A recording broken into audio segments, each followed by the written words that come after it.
Masiqale ukufunda phaa verse 7. Masambe nabo sebeyifumene. Banoyolo abanenceba ngokuba bayakwenzelwa inceba bona. Ivesi yokugqibela banoyolo abahlambulukileyo enhliziyweni ngokuba bayakumbona uThixo bona. Eli lilizwi lenkosi. Thixo ngibawo makalisikelele ilizwi lakhe lingekashunyayelwa njengoku kude kube mnaphakade. Amen. Uba ubishop wesithile sisaseKapa, itafila asebenza nayo apha esithilini. Uba upresident we-convention netafile le asebenza nayo. Tato president bamasekethe, official and delegates, na wonke bethunana umuntu olapha, mandinibulise ngokulingana ngelihle igama lomfeli wami yena yedwa nguYesu Kristu. Mandithathe lithuba bawupresident we-convention le ngingabuleli iplani tata ngoba nimele kuyibulela iplani. Kodwa ngibulela uThixo oyewafika kuwe netafule yakho. Nabona nale tender yesibini mandiphinde ndiyibhaqa. Kwithende bendithenda ibhaqa. Ndibulela uba ubishop wesithili netafule yakhe. Xa kuzisa igama lam phambi kwakho bamaka-approve.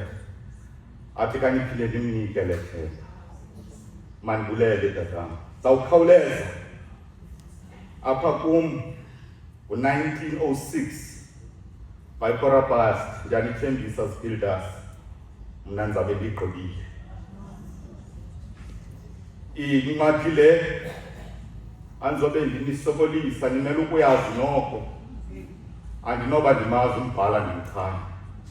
Andizobe ndinisokolisa apha ebusuku ngento zombhali ibhalwa ngubani ibhalela bani ebeyibhalela ntoni.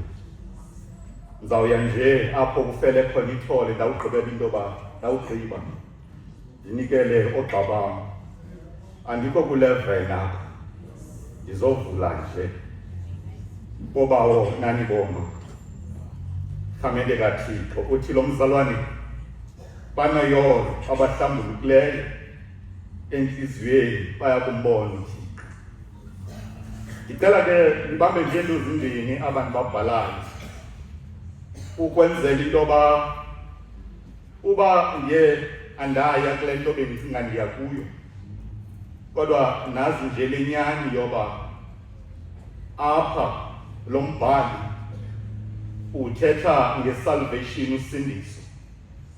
Okwesibini uthetha nge-regeneration. Bobawo nani boma. Itayitile yale ncwadi ithi pure heart, inhliziyo ehlambulukileyo. Agqithe lo mzalwane athi bayakumbona uThixo. Yonke le nto ileli apha. uYesu apha ndikhawulezile. Unyuka induli. Uzawushumayela isemon lebotata befundisi. uYesu uthe xa eshumayela walandelwa indimbane yabantu. Kanti walandelwa uYesu nangabafundi bakhe. Walandela uYesu into eqhelelekileyo le abantu base xa bebona abantu bedlula babe curious. Badibana apha kule nduli. Ekukholeleka into yoba yayifutshane kaPanahum le ndawo. uYesu enayo indawo yoba angama olu hlobo nengalo address izicaka zikaThixo. Uthi ke ngoku uYesu banoyolo abahlambulukileyo enhliziyweni bona bayakumbona uThixo. Allow me, President, ndimuve ngolu hlobo ndithi uYesu azoyithetha ziGildas ebusuku nje. Uthi singamakholwa simele ukuba sithandane. Uthi uYesu kusasa nje simele ukuba sibe nenhliziyo epure. Uthi uYesu kusasa nje simele izigildazi zaseKapa siqale ngathi ngaphakathi. Allow me President ngithi le chapter apha i-highlighta nje bantakwethu izinto ezimbini yeyoba we need to transform inhliziyo yethu ngaphakathi. Ibele ya athumbhali inhliziyo eqinileyo neqoqokileyo kayideli uThixo. Bobawo nani boma eyona nto yesibini apho uYesu ndizowuhlala phansi usigildazi. Uthi uYesu simele oba siphile impilo njengamaKristu ehlambulukileyo imihla ngemihla. Bobawo nani boma simele ubomi bethu sibudelicate ephileni impilo elungileyo. Yiyo le nto athi uYesu ke ngoku uba kunjalo simele sigildazi zalapha eKapa sisebenze ngenhliziyo yethu. He's not referring Yesu to inhliziyo that is the organ that pumps blood to our system. Akareferishe ngaloo nto uYesu. Apho uYesu areferisha khona ureferisha intoba eyona nto ethangayo we need to work ngengaphakathi lethu ukwenzela intoba sibe noxolo komnye komnye.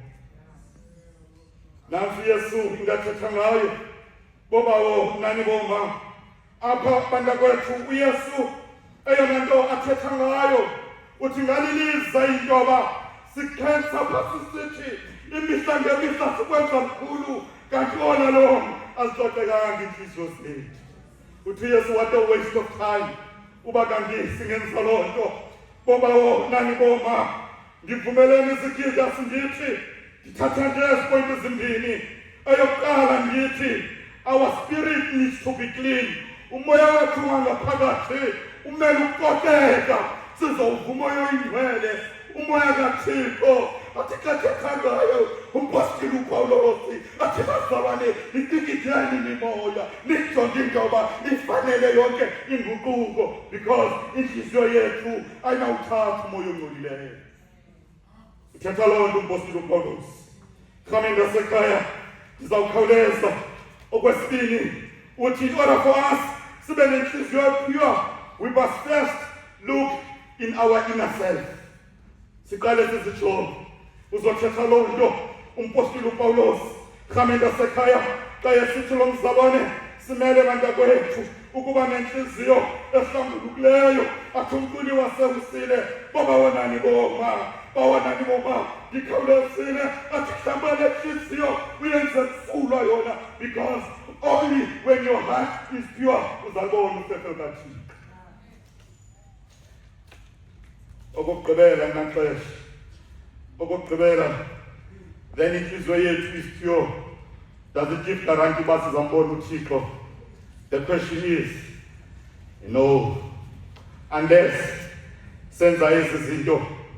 Boba wonani boma ewe khaya yenziwa ngumpostile uPawulosi.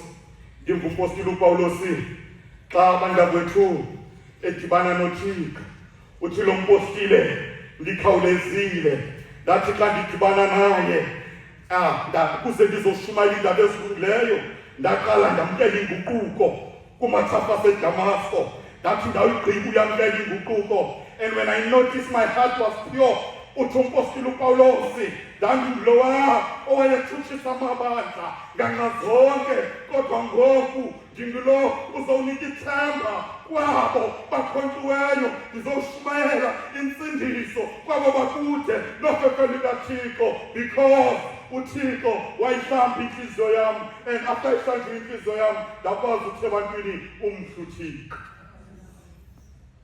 Okwesibini manithethele nyani ethi soze umbone uThixo if you don't know his suffering. uThixo ubonwa ngethuba.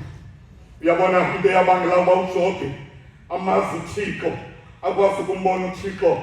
uThixo waqala uJobe wamhambisa enhlungwini. Ngimva lo mzalwane xa sehambile enhlungwini usithi benkade ngikuva ukuva oku kodwa ngoku iliso lam lukubonile because you need to suffer first ukuze umazi uThixo. If awukasafarishi usekude nofefe kaThixo. Bezothetha loo nto Skillers. Bezothetha loo nto. Uthi lo mzalwane, yazi umhlabeni wam uhleli. Naxesha kwenemfeni kwentlonze yam. Umzimba lo wam ubhujisiwe. Ndizawumbona uThixo ingendiye ubi. The last point. When we fill our hearts with love and peace, sizambona uThixo. Impilo ento sisigidasi, kodwa sifunani. Impilo ento sisigidasi, kodwa siyahlebana. Impilo ento sisigidasi, ngoba wonani bomba endaweni yoba siphakamisane siyadodolobisana. Omnye ujonge kwi-point yomnye uthi ke ngoku uYesu ayizosinceda loo nto. If you want inhliziyo esihlambulukileyo netukileyo, if sifuna ukumbona uThixo, simele qala siyiphakamise igilda xa isiwa. Bawuvelaphi into yanceda umzalwane lo wayesisikhwala kungeli xesha xa efika uye wabazalwane uJohane noPetros sisigqiba sihlele etempileni emveni begqibe ukuthi igalike nesilivera asinayo. One will expect into yoba egameni bebiza igama elikhulu, igama likaThixo lizawuphakama sisikhwala, but guess what? Asaphakama. It's only when bembambe ngehlanza lo mdlalwane bamphakamisa zomelezeka inyawo zakhe. Sine-duty ke uba inhliziyo zethu zithe zahlanjwa is to take our brothers and sisters by hand sibaphakamise. Okugqibela ndivala ngelithi umpostile uPawulos uthi xa ekonfirma kwaba bazalwane uthi ngiyambona mna ndingulowa owayenenhliziyo engahlambulukanga, ndingulowa who was selfish, ndingulowa who was arrogant, ndingulowa ndandizicingela into yoba ndibhetele kunabanye abantu, kodwa uthe wakufika lo ihlamba inhliziyo ndaguquka. Uthi umpostile uPawulos ke ngoku konapha napha kum, uthi umpostile uPawulos, niyabona abazalwane into ezaninceda apha kukho uThixo endathi ndimbona kwivenkile emeka i-window shop, ndambona lo Thixo ubhaliwe ongaziwayo uThixo. Uthi umpostile uPawulos, ngulo Thixo enimele kumkhetha, ngoba ngulo Thixo owahlamba inhliziyo yam. Bonani into endiyo, ndilifumene usindiso lukaThixo, ndizalwe ngokutsha. Thetha loo nto umpostile uPawulos. Ngamanye amazwi eli lizwi isigilda zaseKapa lizothi kuthi as we start this convention, uba inhliziyo yethu ibingahlambulukanga, isayithanto zandawo solala kuzo siguqe ngedolo sithi Thixo, as we continue with this convention, qala kuthi ngam, qala ngenhliziyo yam, enxa siyolala simcela uThixo uba mhlawumbi besicinga ukubona uThixo sezi-luxury things esinazo, sithi Thixo sivile into yoba it's not what we have, kodwa kukuza kuwe siguqe esithebeni sithi kulapha Nkosi sikubonayo saqhuqa esithebeni sakho sizambona uThixo ingendiye umbi. Yole nto ethi nomzalwane asikayazi into esawuba yiyo, kodwa uthe wabonakala uThixo sawusindiswa, sizawuzalwa ngokutsha. Thixo niqine, Thixo nifihle ngokuthe naphakade. Amen.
Bishop Westin. Letafule yakho. President we-Guilders. The-executive yonke. Delegates and officials. President Bamasekete. I-Guilders ngobanzi, one heart, one way.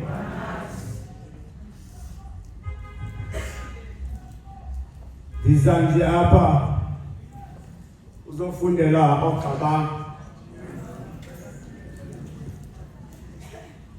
ngoba umuntu obekumele bulabuswe i-3 kwathathwa lo mbusenje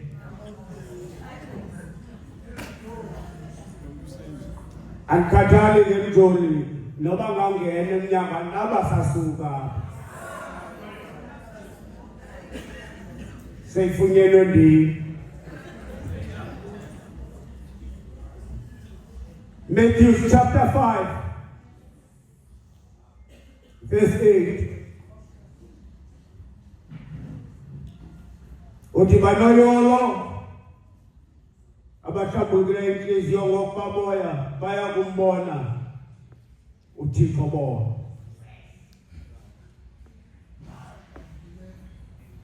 Mnadwe lo uthetha mizuzu mibili endiyinikiweyo njengomuntu ebezofundela oqabanga. According ke kwabavangeli ethethwe uMatthew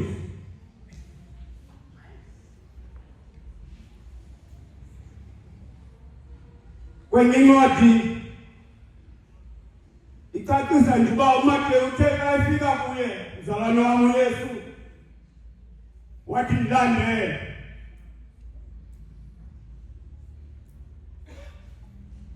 Asibanga biniki ke ethethwa ngulo mbhalo emva koba uYesu esuke wathi kuye esemsebenzini wakhulula i-overall yomsebenzi wamlandela. Andazi bangapha abazikhululelwa i-overall izemisebenzi yabo balandela uYesu. Uye ke lo uphalapha namhlanje uthi banoyo uYesu khumbula nto kaloku basekuzalweni kwakho kulo uye wanwenelwa nguHerode ukumbulala wathathwa wathwaliswa phezantsi eNazaretha apho akhulele khona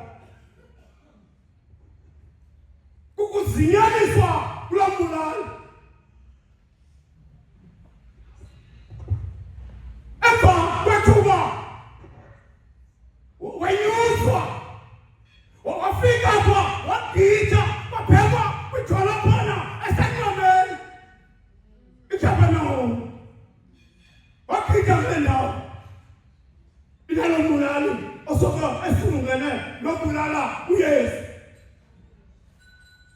Wangena apha kwenqweme wathi selelapha kule dolophu akathetha wenyukela ngaphansi kwentaba. Ile nto kuthiwa le ntshumayelo iyasentabeni esithi banoyolo abangamahlwempu ngomoya ngokubabona bayakumbona uThixo. Ivesi yesiphoso le kwesisihloko ivesi yokuqala akufana entabeni engabuzanga mntu uYesu wamadinga wathi banoyolo abangamahlwempu ngomoya. Funa ke ngoku le nto sibe nokuzithoba nokuhlambuluka apha entliziyweni. Ifuna usicela loo nto uba inethuba leyolungelo umhlaba lo xa uzawutyalwa nawo uyalungiswa.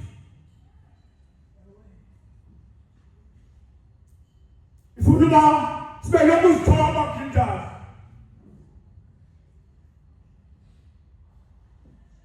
sikhululeke enhliziyweni ayikho ke into ekhula inhliziyo eyaqala lukhona be peaceful levangeli isicelo bawungeni ka ukhohlakele ungajayiva njapa kodwa ubusenenkohlakala isixelela lonto levangeli okokuba izisincede kuvukusapha ngoba apho Yesu esandukuhlangana nabafundi bakhe bokuqala apho Yohane athe engathethanga wathatha ifana kaThixo ethula ithwale isono sehlabathi kanti kuzangena nesabona kusabongoba uYesu esuka uYohane isithathu ebhaptizini wezabo namhlanje siva kusithiwa uthe bangabanayona abahlambukileyo inhliziyo ngokuba bona bambona uThixo abafarisi nangalokosha ebangenamona ngoba uYesu agqibe nevesi yokuqala bebesebekho namaJuda esondelele ukumbulala kodwa nalapho umfo kaThixo wayikhipha isemoni yakhe yokuqala wayikhipha phezu kwentaba waswaya I believe phezu kwalantaba bangayinabani ongekho ready for that sermon. That is why it was far from the community. Nangexesha sikhula inkonzo libisaqhwa qelele ngabi phakathi apha elalini sesibheka nasecankwe tavern ngoku kuyayenzeka inkonzo ibekwa phaa kwenzela umuntu wathi walk from home esiya ecaweni abenesizathu simfikelayo nalapha endleleni senifika ningxaki nje enkonzweni uphuma apha enestom ntangele enkonzweni engawokanga yile nto Yesu lesemoni wayenzele entabeni wayezo ngoba uzawuya ke ngoku abayilungeleyo kodwa akazange agqibela apho uthetha uYesu wamadinga yaqala apho ivangeli kaThixo yaqala apho ivangeli kaThixo kaloku umvangeli ebhalini lapha yemka ivangeli kaThixo uYesu wenza izinto mboneni ababemlandela apha endleleni uYohane ngo-14 abamwina bebona ubunzima kuye yile nto gijima wena wathi ndim indlela ndim ubomi ndim inyaniso wathi bengavanga ngoba babona ubunzima apha endleleni amaJuda asindela umbulala ngalo lonke ixesha wathi bengavanga wawekwa ezigiljazi zindumzela apha kwenkokheli zayo wathi kuYesu wathi akhona unye onoya kubawo ngaphandle kwakho ungagqithi kuYesu ngoba khona mnye ozawuya kubawo ngaphandle kwakho ungadlula enkosini ungadluli kumphathi wakho ngoba khona mnye ozawuya enkosini ngaphandle kuYesu uYesu lo ulithemba lami itsho ingoma endiyivumayo uYesu wayilungise yakhe ivangeli mfaya nikezela ngokwakhe mfana wami wakathatha wanikezela wayihlambulule yakhe inhliziyo wasibhenya wathi thabathani nihle kumzimba wami lo wathatha indebe wayisikelela wathi selani kumfundzelo lo wegazi lami elaphalala ngenxa yabaninzi nalapho abantu abangifayo babengazi okokuba uthetha ngantoni na kanti uYesu sechaza ukufa kwakhe bengazi ndithabatha le ndebe nisele ligazi lami elizakuphalala ngenxa yabaninzi yile nto uprofethi uIsaya abaprofethi ebebebulawa ngokwamagada bafike bathethe bethunywa uThixo babulawa iinkokheli zasemhlabeni sikhona ezasemhlabeni afike babulawe owakhisoya wasibene layizamthona wathi ngubani na okholwayo ligama lethu nangalo kaYehova ithileke kubani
kumeba thethe nje loo nto ndawugqiba ndihlale phansi ukuze usisi asivasele zinja.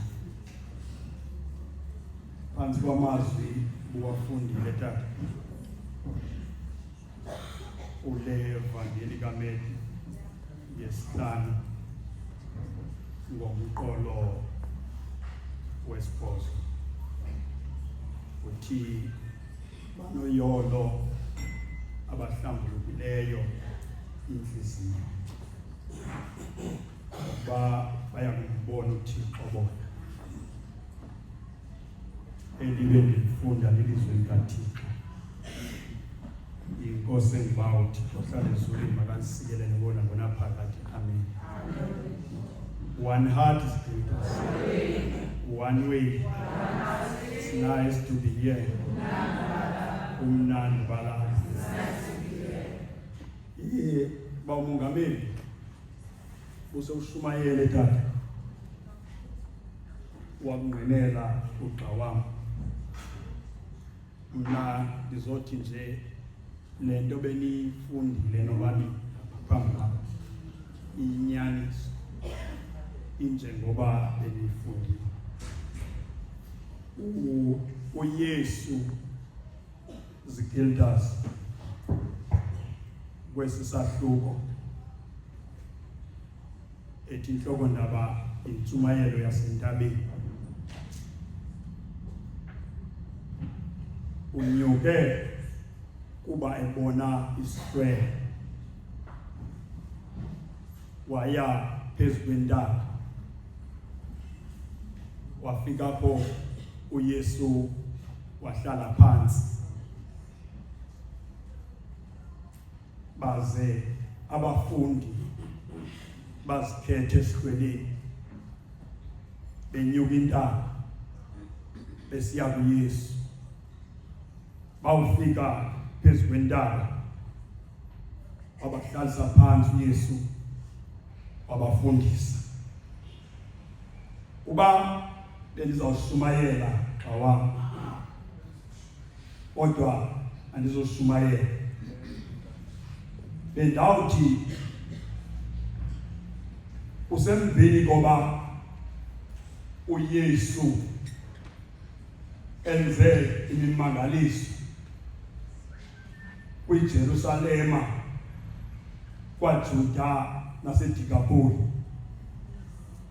wathi awugqiba ukwenza lo mimangaliso ephakamisa iziqhwala, evusa abagulayo, imfama ezisiyazibona, wathi awugqiba ukwenza lo msebenzi uYesu, kanti phakathi kwesihlwele bakhona abenomqaphela ngalo msebenzi kaYesu, basuka bamlandela. Kodwa ngoku simbhaqa uYesu kwilwandle lwaseGalili, efika abazalwane belo. Uthi awufika apha abono Andreya noPetros, athi uYesu kubo, iphoseni ngasekunene iminathi. Bakuyiphosa ngasekunene. Wasuka uYesu wathetha into apha esithi, ndilandeleni ndakunenza nibe ngababambisi babantu. Phansi kwelizwi elithi banoyolo abahlambuluke inhliziyo. One heart skelters. uYesu phezu kwalentaba wenzela inceba nguThixo kokuba xa efika phezu kwalentaba kunyuke abazalwane bodwa ukuya phezu kwentaba ukuze bahlale noYesu akwazi ukubafundisa.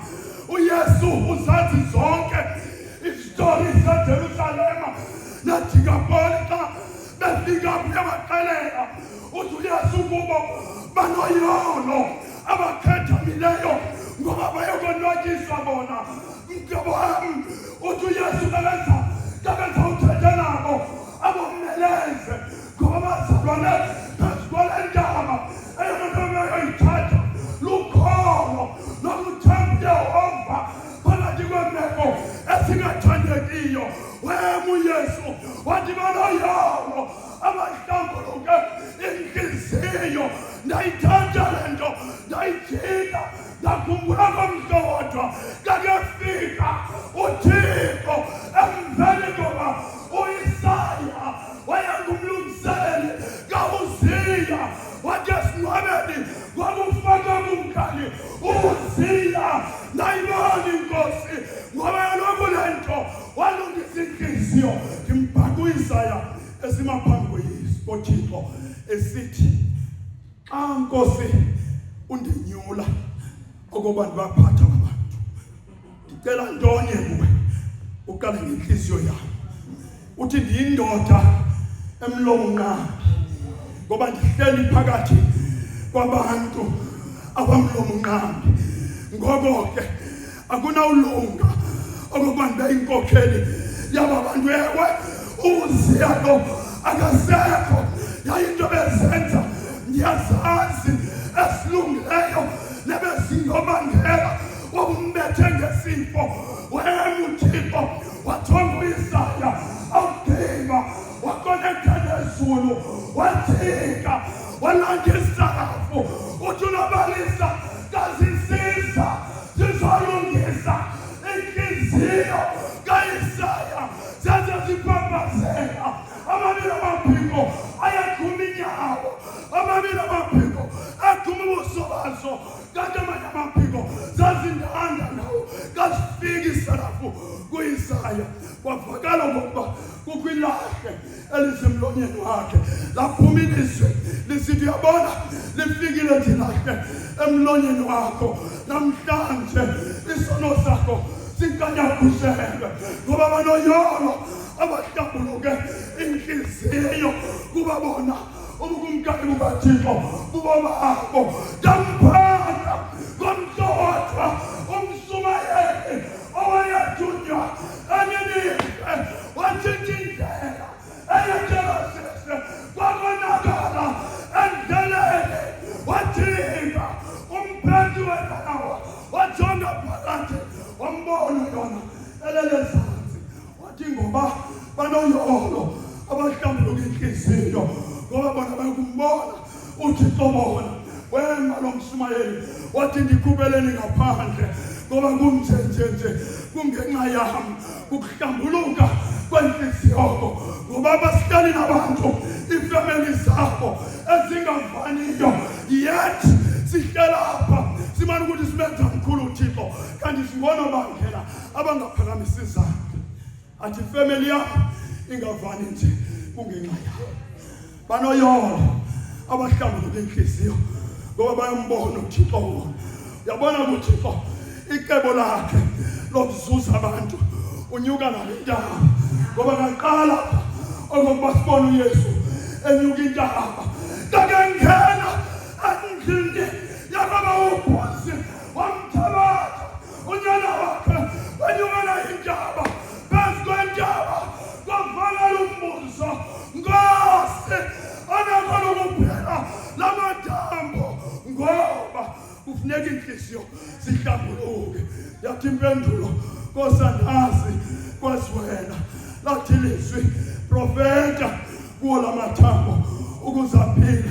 Awuprofeta uHezekile uthi umbhaleli wethu kwangoko asukuma amathambo, ithambo nethambo lasondela ethanjeni lalo ngoba ingxaki kuphezu kwentaba kulapho kwenzeka khona imimangaliso. Nalethi kaPoli sithetha ngalo kulapho wayiphakapha indoda yaphutha emusa igama layo yathi singumkhosi ngoba sibaninzi banoyolo abahlambuluke inhliziyo zigidasi.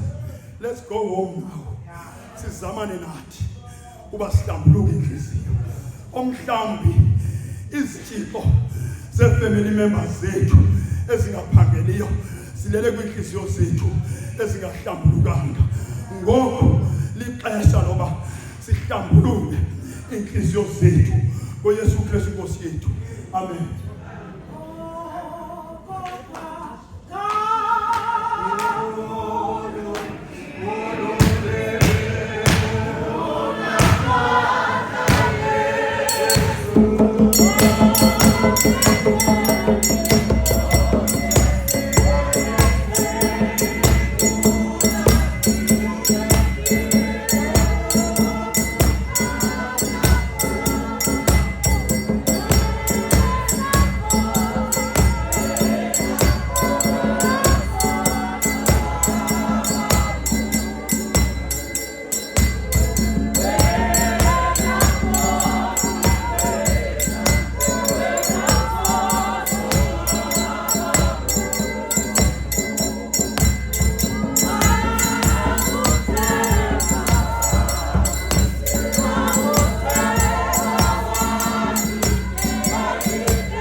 abatsha ndiza apha kuni namhlanje namazwi abhaliweyo Matthew chapter 5 verse 8. Blessed are the pure in heart, for they will see God.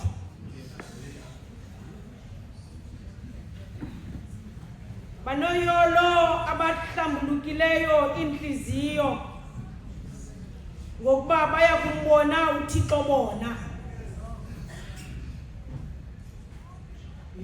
Sihamba singabantu abatsha phansi komgomo. Keep your heart open to God's favor and blessings.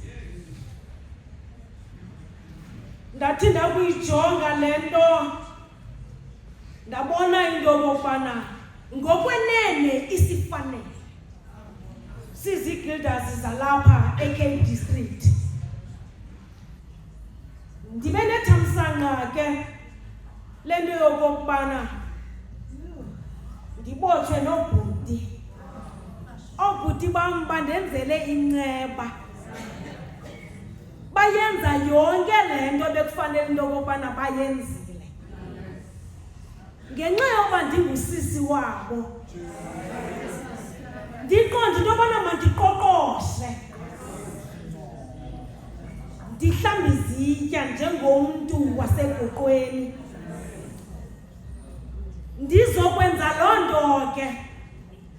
Bendinethamsanqa kwasekuqaleni ngoba kaloku ndifumene i-email esuka phayana kulaa ofisi kabawo president. Andiyikho ngelo xesha ndiseNamibia. Yathi xa ifika le email yathi kum, Sister Voice yakumema uzusincede nakanjani ngomhla wama-22 kule imiyo uyokuthetha nabantu abatsha. Ndayithanda ke le ndawo yokuthetha nabantu abatsha. Andizange uzokushumayela, ndizokuthetha nabantu abatsha njengomntu omtsha walapha esisithili saseKapa. Xa ndiza kuthetha nabantu abatsha ndiye ndanexhala xa ndisiva la mazwi. Blessed are the pure in heart, for they will see God. Ndafuna ukuqonda into yokokubana xa kusithwa blessed njengomntana wasengoma kuthetha ukuthwani. Ndaqonda into yokokubana akekho umntu ozokwazi ukundiphendula. Mandikhangele into yokokubana ayikho nenye indawo endinokuyifumana kuyo le meaning yeli gama, ngoba uYesu ebethetha ukuthini xa esithi blessed are the pure in heart. Ndaqonda uba mandiqale ngoblessed enzela into yokokubana ndizokwazi uba ndiyifumane kakuhle yonke le ngcambu uba ithetha ukuthini na. Ndathi ukukhangela kwam ndafumana i-New International Version ekuthiwa nguLife. Yandicacisela kakuhle into yokokubana xa uYesu wayesithi blessed wayethetha ngento more than happiness. It implies into the favors of God. Ndahlukuzela inhloko ndaqonda into yobana ngoku kuyakhunyushwa pha andizuyazi le nto uba ithetha ukuthini na. Kodwa ndazixelela into yokokubana ndizokuhamba neli gama le-favorite. Ndandikhe ndayiva, ndiyayazi into yokokubana aba bantu ba-favorite apha ngabantu abakwi-kingdom of God. Not wonke umntu ozokwazi into yokokubana afumane ezi ntsikelelo ekuthethwa ngazo apha. Ndathi kuba nto ndiqonda into yokokubana ndifuna uyivisisisa kakuhle le nto xa kuthethwa ngabonoyolo. Nothi wonke umntu uza kusiva esisiXhosa ngoba sinokuntsokotha. Uyolo ayonto esiyisebenzisayo. Ndafumanisa into yokokubana kuthethwa ngento yokokubana bona banegugu nekhayiya ngenxa yento yokokubana bona banentliziyo ezihlambulukileyo bayokwazi ukuthi bambone uThixo. Gilders wanathi one way. Ndinexhala ngoba kaloku ootata bam apha bazamele yonke le nto kodwa ndicinga into yokokubana ukuthetha nani bantu abatsha mandibe nayo into endiza kuma kuyo kodwa ndithanda ukujonga nafumanisa into yokokubana apha sithetha ngosi ka-Christian Service esimazi wonke sonke into yokokubana uimplaya ngokwemisebenzi yabantu abatsha lo si xa simjonga kakuhle ubelonga to those who function as servants to the community.